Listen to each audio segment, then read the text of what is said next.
तुम हमें अपना पति और भगवान मानती हो, किंतु अन्य पुरुष के साथ यहां।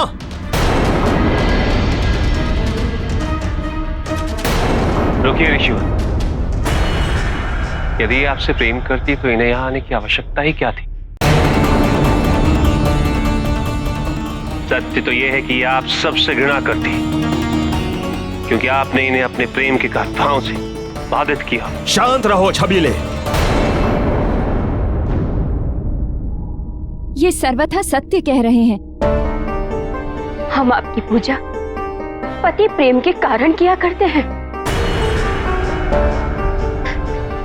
किंतु आपने हमारी इस पूजा को अन्यथा लेकर स्वयं को ही भगवान मान लिया।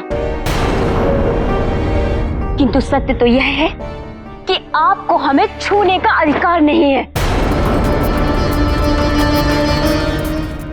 तुम्हारी जैसे भ्रष्ट, निर्लज्ज, चरित्रहीन स्त्री का स्थान यहां नहीं, अब यमलोक में है। हम अपनी शक्तियों से तुम सभी को भस्म कर देते हैं।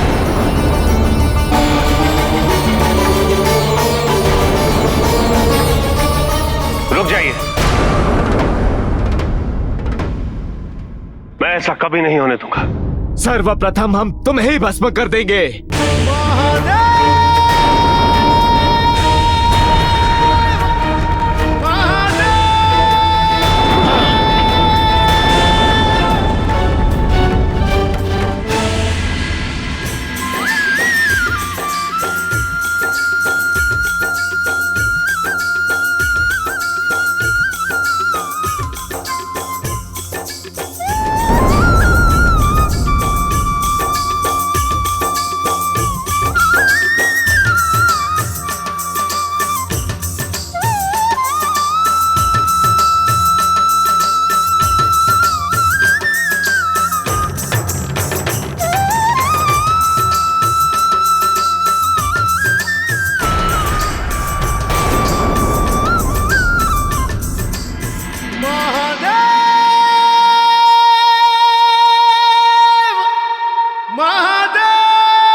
तुम्हारे द्वारा अर्जित की सभी शक्तियां, जिनका तुम्हें अहंकार था,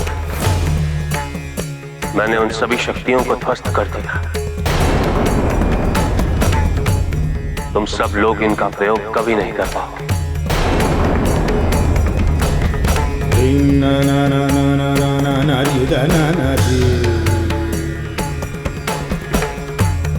महादेव, हमें क्षमा करें महादेव। क्षमा कीजिए प्रभु, क्षमा कीजिए। हमसे बहुत बड़ा अनर्थ हो गया महादेव, हमें क्षमा कर दीजिए।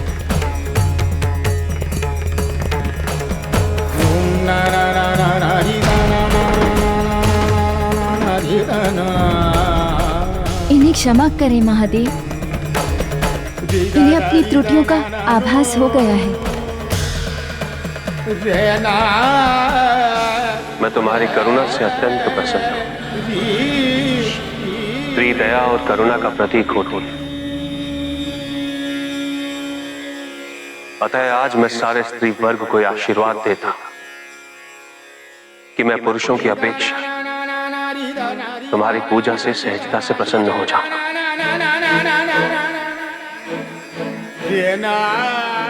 मैं ये वरदान देता हूं कि कोई भी स्त्री 16 सोमवार मेरी पूजा पूरी श्रद्धा और सच्चे मन से करे, मैं उसकी मनोकामना अवश्य पूरी करूंगा।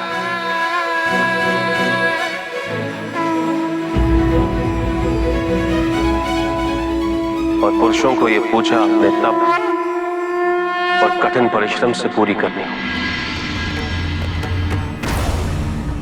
आपकी कृपा दृष्टि के हम बहुत आभारी हैं महादेव। हमें अपनी भूल का बहुत पश्चाताप है महादेव। हम आपके क्षमा प्रार्थी हैं, हमें क्षमा करें। भविष्य में यह भूल कभी नहीं होनी चाहिए ऋषिवर। पति का यह सर्वोच्च धर्म है कि वो अपनी पत्नी को समकक्ष समझे और उन्हें सम्मान्य आदर और प्रेम प्रदान करे।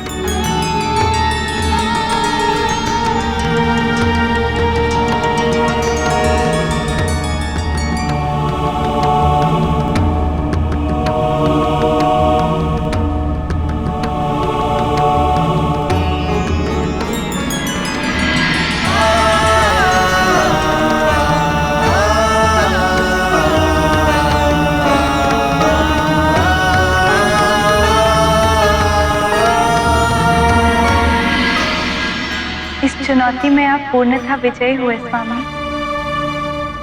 विजय कैसी पार्वती? मैंने तो वही किया जो तुम्हारी इच्छा थी। ये आपको कैसे ज्ञात हुआ? तुम भूल रही हो, मैं तुम्हारे हृदय में वास करता हूं पार्वती। तुम्हारी इच्छा की अनुभूति मुझे तुमसे पहले ही हो जाती है।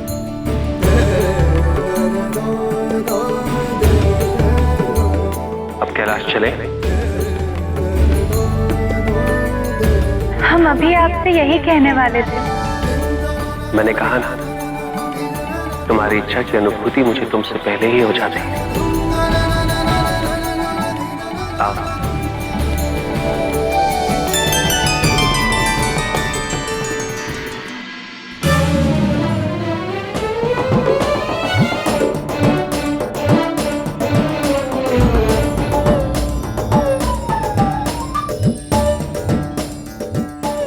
ये क्या हो रहा है? माता के स्वागत हेतु भोजन पकाया जा रहा है। उसमें पेड़ पत्तियों के छालों का मिश्रण पक रहा है और इसमें नाना प्रकार की जड़ी बूटियों का घोल बन रहा है। हम माता को उत्कृष्ट काढ़ा प्रस्तुत करेंगे। माता के स्वागत हेतु हम 7 शमशान भूमि से भस्म लेकर आए। और अधिक आवश्यकता हो तो बता देना। चुप रहो। तुम सभी की मति भ्रष्ट हो गई है। माता का स्वागत भस्म से करोगे? कैलाश पर तुम सभी की उपस्थिति हानिकारक है। निकल जाओ यहां से। सुना नहीं? निकल जाओ। परंतु हम कैलाश को छोड़कर और कहां जा सकते हैं? कहीं भी, किंतु यहां नहीं। तुम जैसे असभ्य प्राणियों के लिए कैलाश पर कोई स्थान नहीं, समझ गए? नंदी, हमें क्षमा कर दो। हम ये भूल तुम्हारा कभी नहीं करेंगे। कभी नहीं, कभी नहीं। क्षमा कर दो नंदी। ठीक है, ठीक है। अब रोने की आवश्यकता नहीं है। माता के आगमन के शुभ घड़ी पर अपने रुदन से अपशकुन उत्पन्न मत करो। ठीक है, मैं तुम सभी को एक अवसर और देता हूं, किंतु ज्ञात रहे यह भूल दोबारा नहीं होनी चाहिए। ना, कभी नहीं, कभी नहीं।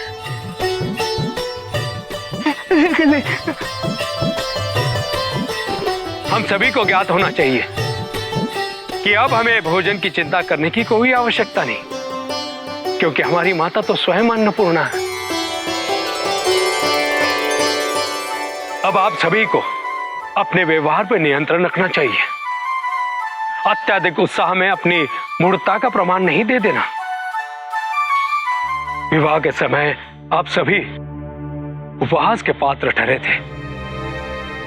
उसके पश्चात उत्कृष्ट व्यवहार करना आप सभी के लिए अनिवार्य है। समझ गए ना? अब जाओ और अपना अपना कार्य करो।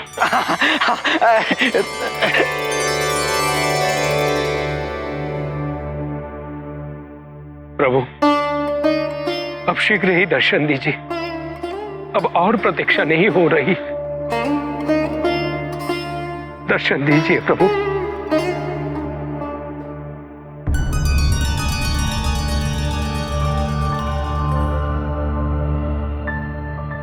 नारायण, देवताओं की रक्षा अब मुझसे संभव नहीं हो रही है।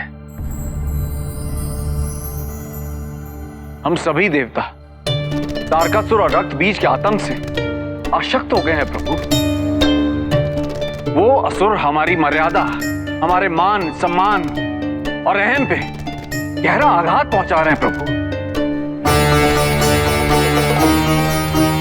स्वर्ग से विस्थापित होने के पश्चात भी उन्होंने हमारा पीछा नहीं छोड़ा। अनुव्रत वो हमें शुद्ध करने हेतु तत्पर रहते। कुछ कीजिए प्रभु, कुछ कीजिए। सत्य है प्रभु, यदि शीघ्र ही समस्या का समाधान नहीं हुआ तो असुरों द्वारा मारे जाने के पश्चात हम सबको यमलोक में ही स्थान प्राप्त होगा। किसी अधर्मी द्वारा किए गए कृत्य से किसी का मान अपमान नहीं होता। और फिर आपको तो ये अवश्य विदित होगा कि इन दानवों को वरदान है कि इनका हनन केवल स्त्री शक्ति द्वारा ही संभव हो सकता है। और वो स्त्री शक्ति है देवी पार्वती। किंतु इस क्रिया की पूर्ति हेतु कुछ समय शेष है। सर्वप्रथम देवी पार्वती को कैलाश पहुंचना होगा। वहां उन्हें महादेव से तंत्र विद्या का ज्ञान अर्जित होगा। तत्पश्चात देवी पार्वती शक्ति के रूप में दानव और असुरों के संहार के अभियान को क्रियान्वित करेंगी।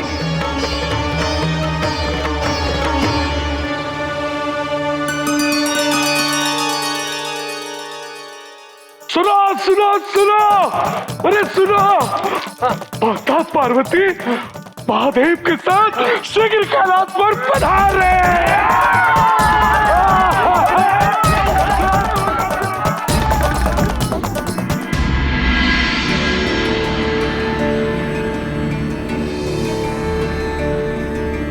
Dum dum da da da da dum da dum da dum dum dum da da da da dum da dum da dum dum dum da da da da dum da dum da dum dum dum da da da da dum da dum da dum.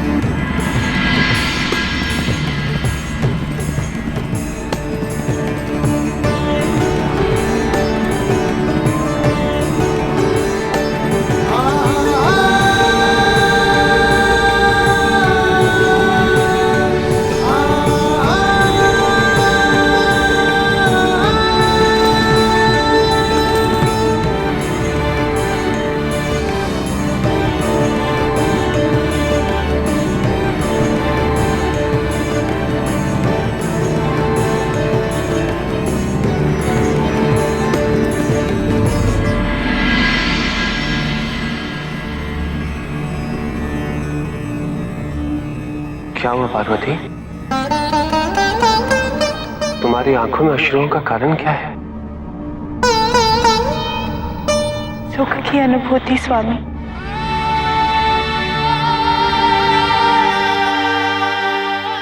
न जाने कितने कल्पों के पश्चात आज हमारा पुनः कैलाश पर आगमन होने जा रहा है। सत्य कहा तुमने।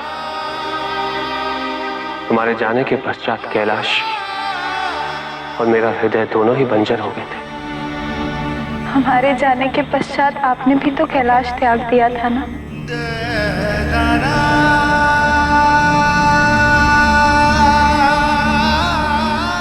किंतु हम दोनों अब यहाँ लौट आए हैं और अब यही हमारा संसार है।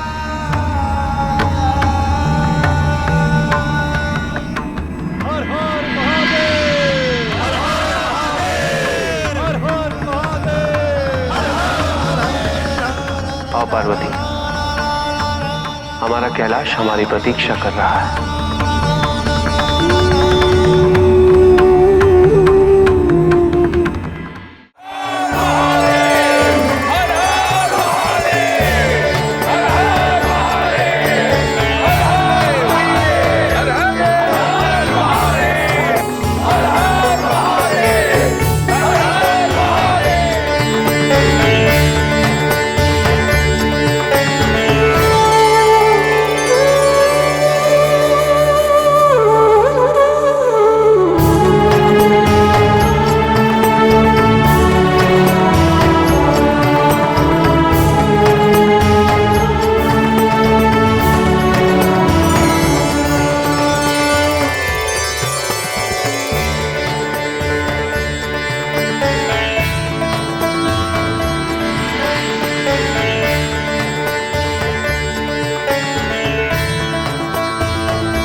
पार्वती, आपका कैलाश पर स्वागत है।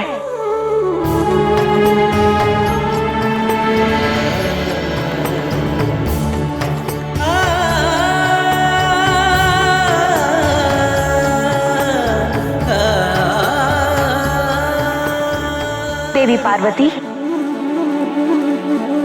कृपया इस गर्भ को अपने दाहिने पांव के अंगुष्ठ से धकेल दीजिए।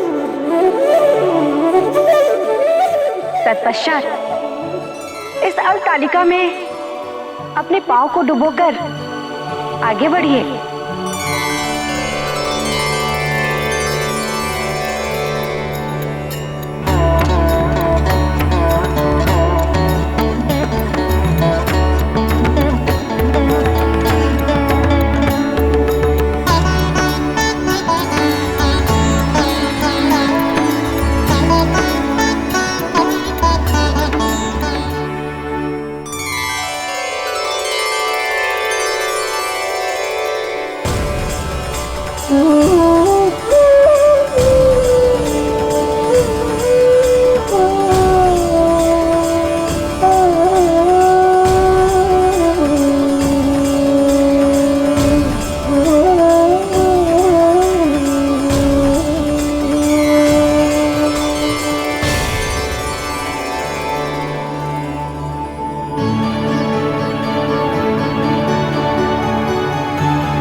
हर हर महादेव।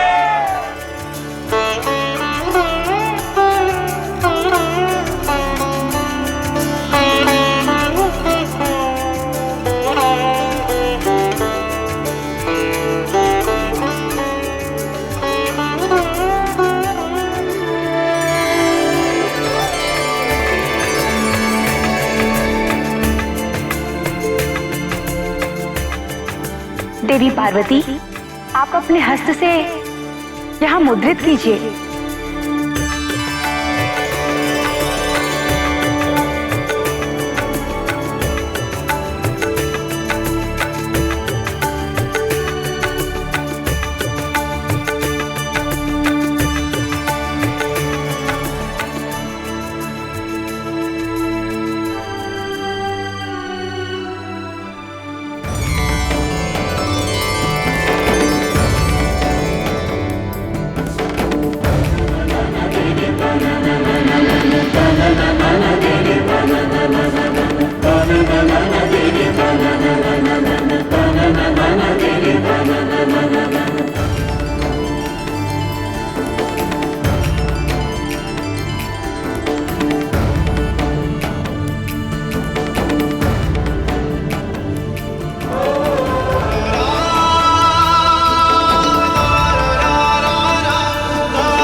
देवी पार्वती, अब आपका गृह प्रवेश संपन्न हुआ। आज से आप इस कैलाश की स्वामिनी हैं।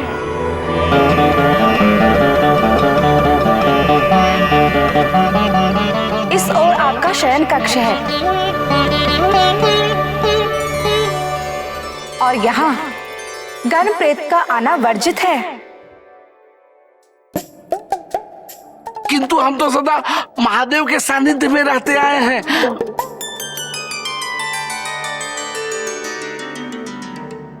तुम्हारी मंद बुद्धि कभी प्रखर नहीं बन पाएगी। देख नहीं रहे हो, महादेव अब अकेले नहीं है, उनके साथ माता पार्वती भी है। उनको एकांत की आवश्यकता है। ये नहीं कि मुंह उठाकर चले आए महादेव से मिलने। अब तुम सभी को शिष्टाचार का अनुसरण करना होगा और विशेषतः इस कक्ष में तुम सभी का प्रवेश वर्जित है। समझ गए?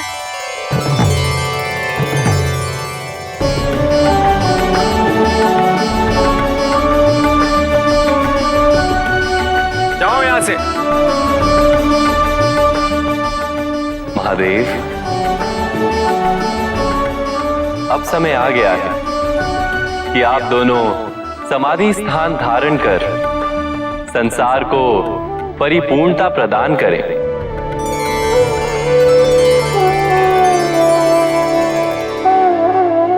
देवी पार्वती को अपनी वामांगी स्वीकार कर इनको अपने वाम भाग में स्थान ग्रहण करवाइए।